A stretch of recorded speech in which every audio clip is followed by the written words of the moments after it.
বাংলাদেশ জাতীয় ক্রিকেট দলের কোচিং স্টাফে যুক্ত হতে যাচ্ছেন মোহাম্মদ আশরাফুল। ট্যাগলাইনে যেটা দেখছেন এই ব্যাপার নিয়ে আলোচনা করব এবং তার রোল যেটা হতে যাচ্ছে বা মোহাম্মদ আশরাফুল যেই রোলটার জন্য পারফেক্ট সেটা হচ্ছে batting coach, specialist batting coach. এই ডিসকাশনে আসছি। তার আগে কিভাবে কি হলো, কোন ঘটনার প্রেক্ষিতে আসলে এই আলোচনাটা করছি, সেই আলোচনা আমার কাছে মনে হয় করাটা খুব বেশি জরুরি। আপনারা দেখবেন যে আমাদের প্রত্যেকের ফ্যামিলিতে কিছু বয়োজ্যেষ্ঠ মানুষ থাকে, আমাদের দাদা দাদি, নানা নানি, যাদের বয়স ধরেন হচ্ছে 80-র কাছাকাছি। সেই মানুষগুলো পরিবারের সবার দ্বারা অনেক বেশি রেসপেক্টেড, কিন্তু এই মানুষগুলোর কোনো কিছু করার থাকে না, তাদের সিদ্ধান্ত গ্রহণের কোনো স্বাধীনতা থাকে না। সবাই যায়, কচি কাঁচা থেকে শুরু করে তাদের বাবা মা যায়, সালাম দেয়, পা ছুঁয়ে সালাম করে, রাইট? কোথাও গেলে বলে বাবা যাচ্ছি, মা যাচ্ছি, হ্যাঁ বলে ঠিক আছে বাবা, ভালোভাবে যেও। তাদের রোলটা হচ্ছে অনেকটা এরকম। পরিবারের বয়োজ্যেষ্ঠদের সেই ভূমিকায় বাংলাদেশ দলের হেড কোচ ফিল সিমন্স, তিনি যেন আমাদের ওই 80 বছর বয়সী দাদার চরিত্রে। তার কোনো রোল নাই, সবাই আসে, যে যার মতো করে সিদ্ধান্ত গ্রহণ করে। সফল হলে তিনি হাসেন, বিফল হলে একলা একলা বসে থাকেন। ফিল সিমন্সের যেই রোল এবং ফিল সিমন্সের যে ফিলিংস এর অভাব, সেই জায়গায় সবকিছু ফুলফিল করে চলেছেন মোহাম্মদ সালাউদ্দিন।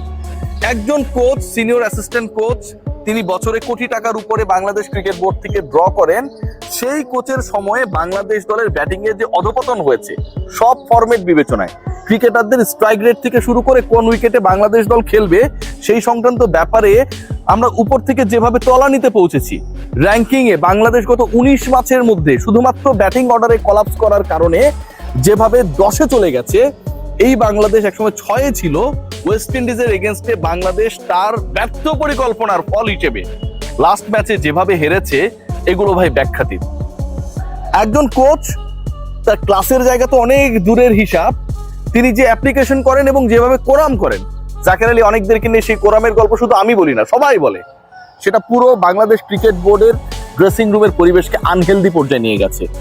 সিনিয়র, জুনিয়র, যে কোনো মিডিওকার, মানে যে কোনো ধরনের ক্রিকেটার, যে কোনো লেভেলের ক্রিকেটার, আপনার সাথে যদি সখ্যতা থাকে, সালাউদ্দিনের ভূমিকায় কতটা অসন্তুষ্ট, সালাউদ্দিনের দাপটে তারা কতটা চিপায় রয়েছে, পরিবেশটা কতটা শ্বাসরুদ্ধকর একটা সিচুয়েশনে চলে গেছে, যেন জেমস বন্ডের মুভিতে শেষ পর্যন্ত ভিলেনের গুলিতে নায়ক মরবে কি মরবে না, এই সিচুয়েশন, এটা ভাই ব্যাখ্যাতীত।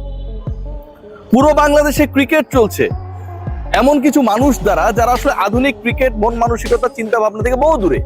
মোহাম্মদ সালাউদ্দিন ওভাররেটেড। কুমিল্লা ভিক্টোরিয়ান্স তখনই ভালো করেছে কারণ নাফিসা কামালের অঢেল ইচ্ছা এবং টাকা ছিল, বড় বড় ক্রিকেটারদেরকে এনে দিত। সালাউদ্দিন হচ্ছে একটা দারুণ ভাবে থাকতেন। 100% অ্যাটিটিউড, অ্যাপ্লিকেশন জিরো। ন্যাশনাল টিমের দায়িত্ব নেবার পরে হতে পারেননি হিরো। খেয়াল করে দেখবেন এই মোহাম্মদ সালাউদ্দিন, তার উপরে যদি আমরা কাউকে খুঁজি ফিল সিমন্স, তার উপরে যদি আমরা কাউকে খুঁজি নাজমুল আবেদিন ফাহিম। এই যে একটা chain, Nazmul Abedin Fahim, Phil Simmons, Salauddin, ভাই বুকে হাত দিয়ে বলেন তো বাংলাদেশের ক্রিকেটে পিছিয়ে পড়ার ক্ষেত্রে তাদের পরিকল্পনা বা পরিকল্পনাহীনতা, তাদের মূল জায়গা থেকে ফোকাসে অন্য জায়গায় সরে যাওয়া, উল্টাপাল্টা প্ল্যান কতটা দায়ী? বাংলাদেশ দল, যেই দলটা আবারও বলছি যে তাদের ফেভারিট ফরম্যাট খেলছে, সেই দলকে কেন্দ্র করে ক্রিকেট অপারেশনস কতটা অপরিকল্পনায় থাকে, কতটা উদাসী থাকে। কোচিং স্টাফদের মধ্যে যেন বিকার নেই যে টি20 এবং ওয়ানডে একবার নাইম শেখ, একবার সৌম্য সরকার দলের সাথে কেউ যোগ দিতে পারেন অথবা কেউ যোগ দেন একদম লাস্ট মোমেন্টে। ক্রিকেট অপারেশনস এর কাজ সারছেন আমার নাজমুল আবেদিন ফাহিম। সো পরিবর্তন আনতে হবে। বাংলাদেশ দল এখন থেকে 30 বছর আগে যে চলে গেছে, সেখান থেকে টাইম মেশিনে ভর করে আবার ব্যাক করতে হবে এবং ব্যাটিং এর জায়গাটায় বাংলা ভাষায় ব্যাটারদেরকে বোঝাতে হবে যে সমস্যার জায়গাটা কোথায়। ছোট্ট করে একটা এক্সাম্পল দিই, যে আপনি যদি 3.5-4 রান রেটে খেলেন, লাস্টে 7-8 ওভার যদি আপনি কাজে লাগান, আপনার স্কোর তো এমনিতেই 240 হয়। মিরপুরের উইকেট কালো হোক, দর্শা হোক, মরা হোক, জীবিত হোক, যাই হোক না কেন, যেই ক্রিকেটারকে যখন নামানো উচিত, যিনি সুইট টাইমিং এর মধ্যে রয়েছেন, যে স্ট্রাইক রেট বেটার, যিনি টানা 2 ম্যাচে ভালো করেছেন, সেই ক্রিকেটারকে আপনি না নামিয়ে টি20 দল থেকেও বাদ পড়ে যাওয়া নাজমুল হোসেন শান্তকে আপনি চ্যালেঞ্জ দিয়ে দিলেন 3 বলে 6 রান করার। এর থেকে ফাজলামার হইতে পারে? এর থেকে বড় জোকার হতে পারে? সেই জোকটা সালাউদ্দিন এন্ড কন্টিনজেন্ট মঞ্চস্থ করেছিল। সো ব্যাটিং কোচের জায়গায় মোহাম্মদ আশরাফুলের নাম নিয়ে আলোচনা হচ্ছে। মোহাম্মদ আশরাফুল লেভেল 3 করেছেন, বাংলাদেশ দলের সাবেক অধিনায়ক ছিলেন।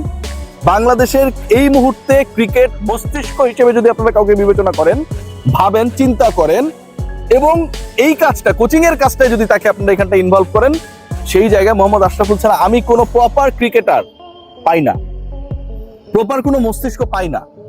আশরাফুল অলরেডি বাংলাদেশ ক্রিকেট বোর্ডের সাথে কাজ করছেন। মোহাম্মদ সালাউদ্দিন যদি বছরে 1 কোটি টাকা বেতনে বা তারও বেশি বেতনে ক্রিকেট বোর্ডের এরকম একটা হাই প্রোফাইল রোলে থাকতে পারেন, মোহাম্মদ আশরাফুলকে রাখতে সমস্যাটা কোথায় ভাই? আমার কাছে মনে হয় বাংলাদেশ ক্রিকেট বোর্ড মোহাম্মদ আশরাফুলকে এখানটায় ইনভলভ করা যায় কিনা। আমি অনেকের সাথে কথা বলেছি, ক্রিকেট বোর্ড রিলেটেড যারা পার্সন রয়েছে এবং একই সাথে ক্রিকেটার, সবাই চায় যে এরকম ভাব গাম্ভীর্যময় কোরাম মেইনটেইন করা, ড্রেসিং রুমের পরিবেশকে অশান্ত করা, এই টাইপের ক্যারেক্টারদেরকে এখান থেকে ইমিডিয়েটলি বের করা উচিত। ইমেজ সংকটে বুলবুল ভাই অন্তত পড়বেন না। সালাউদ্দিনকে আপনি অন্য দায়িত্বে দেন, এইচপি তে পাঠিয়ে দেন, অন্য কোথাও পাঠিয়ে দেন, কোনো সমস্যা নেই।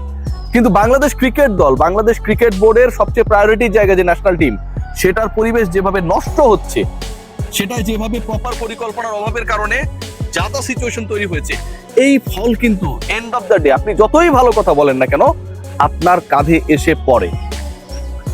আশরাফুলের ব্যাপারে অন্যদের যেমন আগ্রহ রয়েছে, আশরাফুলের আগ্রহের জায়গাও রয়েছে। সালাউদ্দিনকে নিয়ে, সালাউদ্দিন কিন্তু বেসিক্যালি তার ক্যারিয়ারে একজন ছিলেন মিডিয়াম পেসার, তিনি হয়ে গেছেন খেয়াল করে দেখবেন বাংলাদেশের batting maestro, batting coach. Mohammad Ashraful, Shakib Al Hasan, Tamim Iqbal, এই লেভেলের ক্যারেক্টার যারা, আমি যে 3টা নাম বললাম, এই 3টা নামের মধ্যে শুধুমাত্র আশরাফুল কোচিং এর মধ্যে রয়েছেন। তামিম ইকবাল আপাতত এগুলো নিয়ে ভাবছেন না, তিনি আরো বড় জায়গায় লক্ষ্য করেছেন, সেখানে যেতে চান। সাকিব আল হাসান বাংলাদেশে নেই, রেলেভেন্ট না।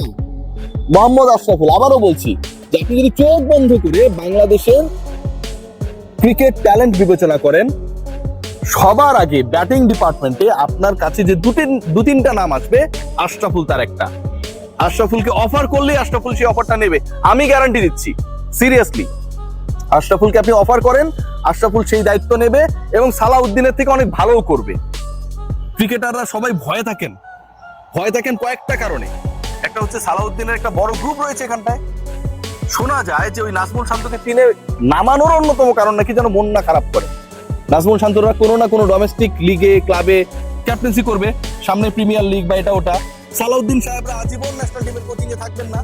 তো এই যে একে একে দুই মেলানো, যে আমার ক্লাবের কোচ হচ্ছে সালাউদ্দিন ভাই, অথবা সালাউদ্দিন ভাইয়ের ক্লাবের ক্যাপ্টেন হচ্ছি আমি, এই যে একে একে দুই মেলানোর চিরায়ত বাঙালি চেষ্টা, সেটা গতকাল বাংলাদেশকে ডুবিয়েছে, বাংলাদেশকে ভুগিয়েছে, বাংলাদেশকে হারিয়েছে।